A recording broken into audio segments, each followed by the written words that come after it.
500 school बनाने वाले थे, 5 वर्षों में 50 नहीं बनवा पाए हैं। पूछने पर बोले कि अरे 20,000 क्लासरूम बनवाए हैं ना जी, वो 500 स्कूलों के बराबर है। इन 20,000 का भी कहीं अता पता नहीं है। आप स्वयं ढूंढ कर बता दें मुझे। अगर 2,500 से ऊपर मिल जाएं तो उत्तर प्रदेश विधानसभा चुनावों में जितनी आम आदमी पार्टी की सीटें आई थी ना, उतने किलो मोतीचूर के लड्डू मैं बंटवाऊंगा। जब लोगों ने प्रश्न उठाया कि भाई कट्टर ईमानदार क्या होता है, तो गुप्त सूत्रों के हवाले से पता लगा है कि सिसोदिया जी सीताराम की दुकान पर नाश्ता करते समय छोले समाप्त होने के बाद आधा भटूरा बचे होने के बाद भी एक्स्ट्रा छोले नहीं मांगते। अचार से लगा लगा के भटूरा समाप्त करते हैं बेस्ट शिक्षा मंत्री जी। #रिस्पेक्ट। चाहे भी राजनीति के अक्षय कुमार न बने, अब वो भी देश की सिगरेट, देश की टाइल, देश की फिल्म बता के अपनी फिल्म नहीं बेच पा रहा है। आप भी ये देश की लड़ाई, देश की तरक्की, देश का मुख्यमंत्री का तकनीक ना अपनाएं। अपना फैला रहता है स्वयं समेटो, देश को बीच में ना खींचो। मेरे प्यारे मैंगो मैन्स, मैं तुम्हें बता दूं कि झाड़ू वाली मिस कॉल की टेक्निक अभी काम नहीं करेगी। भूल गए तुम 2 वर्ष पहले इस मिस कॉल तकनीक में फंस के 89-80-80 की योजना के तहत कमल क्लैन के कुशल कर्मठ कार्यकर्ता बन चुके हो। वैसे मेरी ये निजी सलाह है कि अब थोड़ा संभल कर रहें। वो क्या है ना कि भाजपा अपने कार्यकर्ताओं की कुछ अधिक ही चिंता करती है। आसान भाषा में कहे तो जान दे देंगे उनके लिए। सबसे पहले तो आपने घबराना नहीं है। मनीष जी, अगर आप बच गए तो मैं अगली कोशिश करूंगा, अगर नहीं बच पाए तो जेल में कम से कम सत्येंद्र जैन जी को अपना लूडो का पार्टनर मिल जाएगा। वो बेचारे अंदर बैठे अकेले खेल रहे हैं कब से, दोनों हाथों में पकड़ के गोटियां हिला रहे हैं, लूडो वाली। स्कूल में अध्यापिका द्वारा दिवाली के समय में यह पूछने पर कि कोई बच्चा स्कूल में जलाने के लिए पटाखे तो नहीं लाया है, एक छात्र हुआ करता था जो सबसे ऊंचा हाथ खड़ा करके कहता था कि नहीं मैडम, मैं तो नहीं लाया और मनीष भी नहीं लाया। उसके बस्ते से जो लाल रंग की लड़ी लटक रही है ना, वो सतमोला के पैकेट है। आप चाहो तो मनीष का बस्ता चेक करा लो। ये बच्चा बड़े होकर अरविंद केजरीवाल बना है। भ्रष्टाचारियों के आगे वे झुकने वाले नहीं है, वे महाराणा प्रताप के वंशज हैं। मुझे लगता है कि आज महाराणा प्रताप जीवित होते तो सिसोदिया जी के इस कथन पर उनकी यही प्रतिक्रिया होती। आजा शाम होने आई, ठेकों पर भीड़ लगवाई, आजा शाम होने आई, तभी तो घर आई है CBI। अब क्यों उदास मनीष भाई, बच जाओगे, बन जाओ भाजपाई। मेरे खराब गाने के चलते वीडियो बंद मत कीजिएगा, धीरे धीरे मैं प्रयास कर रहा हूं संजय सिंह जी के स्तर पे पहुंचने का। देखो केजरीवाल से अच्छा था ना, सच बताना, मजा आया ना? मजा आया, और मैं ये जो मजा है हिंदुस्तान के हर व्यक्ति को देना चाहता हूं। ये मजा भारत के हर व्यक्ति तक पहुंचाना है तो आगे देखने से पहले वीडियो को शेयर कर दीजिए और चैनल को कर दीजिए सब्सक्राइब, दबाइए घंटी का आइकन। फिर आगे सुनाते हैं आपको दरबार है दिल्ली की सियासत दास्तान। क्या हुआ? अरे उर्दू सुनकर चौंकिए मत भाई। अभी अभी JNU वाली वामपंथन जानू से पूछ के ट्यूशन लगवाई है मैंने रेखता की। जिस हिसाब से, जिस गति से दिल्ली में अवैध रोहिंग्या और बांग्लादेशियों की घुसपैठ को बसाने की होड़ चल रही है, अभी तो ना जाने कितनी भाषाएं सीखनी पड़ेंगी। मैंने अपना देख लिया है, आप अपना देख लीजिए। तो पिछले 5-7 दिनों से दिल्ली की राजनीति में जो आनंद की अनुभूति हो रही है, ऐसी तो पिछले 5-7 वर्षों में भी नहीं हुई। अचानक से भाजपा को याद आया कि वो दिल्ली में मुख्य विपक्ष है और जनता के समक्ष उनकी भी जवाबदेही बनती है। एक अच्छे विपक्ष का कर्तव्य है कि जहां जहां सत्ताधारी पार्टी विफल रही है वहां वहां उसे घेरा जाए। और बात अगर दिल्ली की करें तो सत्ताधारी पार्टी अधिकतर क्षेत्रों में सफल से ज्यादा विफल ही रही है। जैसा कि मुख्यमंत्री जी ने अपनी एक रैली में ऐसा कुछ बताया था। आपके स्कूल का इंतजाम कर दिया, आपके पानी का इंतजाम कर दिया, आपके दवा दारू का इंतजाम कर दिया। दारू का नहीं, दवा का। वो एक आदमी खुश हो गया बड़ा। सर जी, असल में इंतजाम तो आपने दारू का ही सबसे बढ़िया किया है। स्कूलों की स्थिति दिल्ली में क्या है, ये जाकर माता पिता और बच्चों दोनों से स्वयं पूछ लिया जाए। अपने कथित फिनलैंड मॉडल का प्रयोग करते हुए छात्रों को पढ़ाने, परिश्रम कराने की बजाय 9वीं और 11वीं में फेल करा दिया जाता है। लो, सुधर गया 10वीं 12वीं के बोर्ड का रिजल्ट। 500 स्कूल बनाने वाले थे, 5 वर्षों में 50 नहीं बनवा पाए हैं। पूछने पर बोले कि अरे 20,000 क्लासरूम बनवाए हैं ना जी, वो 500 स्कूलों के बराबर है। इन 20,000 का भी कहीं अता पता नहीं है। आप स्वयं ढूंढ कर बता दें मुझे।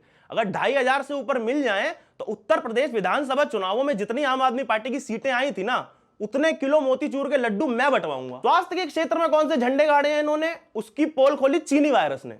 ऑक्सीजन के लिए केंद्र सरकार की याद आई थी इन्हें। तो दवा दारू में से बची दारू, वहीं हुआ है असली विकास। शराबियों का भी, पार्टी का भी, हैंडसम मैन का भी और उनके दोस्तों यारों का भी। मामला दारू का था तो वीकेंड ईव से पहले ही CBI भी सतर्क हो गई और सुबह सुबह 8 बजे से पहले ही सिसोदिया जी के घर पे जा धमके। क्या सोच रहे हैं, इतनी सुबह क्यों? अरे भैया मनीष जी भोरे भोरे ब्रह्म मुहूर्त में उठ जाते हैं और 6 बजे तक तो दिल्ली के स्कूलों तक जा पहुंचते हैं। अब सुबह के 6 बजे किस स्कूल में कौन सी क्लास लग रही है ये मुझे नहीं पता। ये पूछिए उत्तर प्रदेश चुनावों में आंख बंद करके सपा बसपा के गुंडों के लिए वोट मांगने वाली सबसे बेहतरीन शिक्षा मंत्री जी की सबसे बेहतरीन पूर्व सलाहकार अतिशी मारलेना जी से, उन्हीं से ये गुप्त सूचना प्राप्त हुई है। तो बेहतरीन शिक्षा मंत्री जी के घर पर जैसे ही सीबीआई आई, उन्होंने ट्वीट करके बताया कि वो कट्टर ईमानदार हैं। जब लोगों ने प्रश्न उठाया कि भाई कट्टर ईमानदार क्या होता है, तो गुप्त सूत्रों के हवाले से पता लगा है कि सिसोदिया जी सीताराम की दुकान पर नाश्ता करते समय छोले समाप्त होने के बाद आधा भटूरा बचे होने के बाद भी एक्स्ट्रा छोले नहीं मांगते, अचार से लगा लगा के भटूरा समाप्त करते हैं बेस्ट शिक्षा मंत्री जी, #रिस्पेक्ट। इसके साथ ही मनीष जी ने यह भी कहा कि यहां अच्छे काम करने वालों को परेशान किया जाता है, इसी कारण यह देश नंबर 1 नहीं बन पा रहा। फिनलैंड मॉडल का तो पता नहीं, पर इस पार्टी के हर सदस्य ने अक्षय कुमार मॉडल पूरी अच्छी तरह पकड़ रखा है। बेस्ट शिक्षा मंत्री हो या बेस्ट मुख्यमंत्री, सबके सब देश के नाम पे निजी चूरन चटवाने में लगे हैं। साहेब ये राजनीति के अक्षय कुमार न बने। अब वो भी देश की सिगरेट, देश की टाइल, देश की फिल्म बता के अपनी फिल्म नहीं बेच पा रहा है। आप भी ये देश की लड़ाई, देश की तरक्की, देश का मुख्यमंत्री का तकनीक ना अपनाए, अपना फैला रहता है स्वयं समेटो, देश को बीच में ना खींचो। जहां एक और सीबीआई मनीष जी के घर में रेड मारने में लगी थी, वहीं दूसरी ओर मुख्यमंत्री जी देश को नंबर 1 बनाने का स्वघोषित मैस्कॉट बने हुए थे और देश की जनता के साथ मैं तो कब से हूं रेडी तैयार, पट्टा ले सैया मिस कॉल से खेल रहे थे। कई सल्लू भाई के फैंस सर जी के इस अनुरोध के बाद मिस कॉल मारने के प्रयासों में लग गए, परंतु वे सोच रहे थे कि उन्हें दूसरी ओर से आईआईटीएन साहब की सुरीली आवाज क्यों नहीं आ रही है। तो मेरे प्यारे मैंगो मैन्स, मैं तुम्हें बता दूं कि झाड़ू वाली मिस कॉल की टेक्निक अभी काम नहीं करेगी। भूल गए तुम 2 वर्ष पहले इस मिस कॉल तकनीक में फंस के 89-80-80 की योजना के तहत कमल क्लैन के कुशल कर्मठ कार्यकर्ता बन चुके हो। वैसे मेरी ये निजी सलाह है कि अब थोड़ा संभल कर रहें। वो क्या है ना कि भाजपा अपने कार्यकर्ताओं की कुछ अधिक ही चिंता करती है। आसान भाषा में कहें तो जान दे देंगे उनके लिए। तो जन्माष्टमी के पावन पर्व पे जहां एक और मुख्यमंत्री जी मिस कॉल के सहारे देश को नंबर 1 बना रहे थे, वहीं मनीष भाई उन्हें लगातार कॉल पे कॉल कर रहे थे कि फोन उठा अरविंद ब्रो, मजाक नहीं है। अब ये तुम्हारे एक नंबर के चक्कर में ना मेरा यहां 1 नंबर 2 नंबर सब रुका पड़ा है। जब यह सूचना मुख्यमंत्री जी तक पहुंची तो उन्होंने पार्टी के क्यूट युवा नेता से पार्टी के वरिष्ठ हैंडसम नेता को अपना संदेश देने को कहा, जिसमें उन्होंने कहा कि सबसे पहले तो आपने घबराना नहीं है मनीष जी, अगर आप बच गए तो मैं अगली कोशिश करूंगा, अगर नहीं बच पाए तो जेल में कम से कम सत्येंद्र जैन जी को अपना लूडो का पार्टनर मिल जाएगा। वो बेचारे अंदर बैठे अकेले खेल रहे हैं कब से, दोनों हाथों में पकड़ के गोटियां हिला रहे हैं लूडो वाली। तो तुम टेंशन मत लो, बस ट्वीट करते रहो मनीष ब्रो। मनीष जी ने वैसा ही किया। सीबीआई की रेड के बीच मनीष जी अपना आईफोन, पावर बैंक और बिंगो टेढ़े मेढ़े का पैकेट लेके बैठ गए घर के एक कोने में और एक जुझारू वामपंथी युवा की तरह प्रारंभ कर दिया ट्वीट से क्रांति करना। दिल खोल के सब लिख डाला मनीष भाई ने। मुझे फंसाया जा रहा है, मुझ पर जानबूझकर रेड कराई, मैंने दिल्ली के लाखों बच्चों के लिए स्कूल बनाए हैं, हम डरने वाले नहीं है, कोर्ट में सब सामने आ जाएगा। स्नैक्स का पैकेट खत्म होते होते मनीष भाई इतने भावुक हो गए कि अंत में टेढ़े मेढ़े के मसाला नाक से सूंघ गए और मसाले की मदहोशी में कई ऐसे ट्वीट कर डाले कि कितनी भी कोशिश कर लो 2024 का चुनाव नरेंद्र मोदी और अरविंद केजरीवाल के बीच ही होगा। इस वाले को पढ़ के तो मुख्यमंत्री जी भी कह दिए होंगे कि थोड़ा ज्यादा हो रहा है ब्रो। वैसे केजरीवाल जी को उस समय याद नहीं आया था कि बहुत ज्यादा हो रहा है, जब वे स्वयं अपने बेस्ट फ्रेंड की फील्डिंग लगवाने में लगे थे।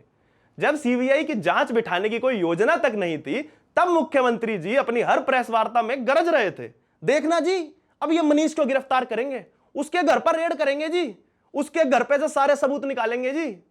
इतना सब सुन के सीबीआई पीयर प्रेशर में आ गई और आधे सबूत तो मुख्यमंत्री जी ने स्वयं ही दे दिए थे प्रेस वार्ता में। स्कूल में अध्यापिका द्वारा दिवाली के समय में यह पूछने पर कि कोई बच्चा स्कूल में जलाने के लिए पटाखे तो नहीं लाया है, एक छात्र हुआ करता था तो सबसे ऊंचा हाथ खड़ा करके कहता था कि नहीं मैडम मैं तो नहीं लाया और मनीष भी नहीं लाया।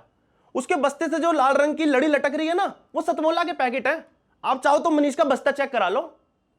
यह बच्चा बड़े होकर अरविंद केजरीवाल बना है। 14 घंटों तक चली सीबीआई की रेड के बाद मनीष जी प्रेस कॉन्फ्रेंस में आए और उन्होंने कहा कि सीबीआई अब उन्हें 3-4 दिन में गिरफ्तार कर लेगी। एक तो इन आप वालों के साथ ये क्या विचित्र समस्या है, इन्हें ऐसा क्यों लगता है कि कोई भी कुकर्म करके ये लोग जनता के सामने आकर उसे स्वीकार करते हुए बताएंगे कि उनके विरुद्ध कार्रवाई होगी तो कार्रवाई रुक जाएगी क्या।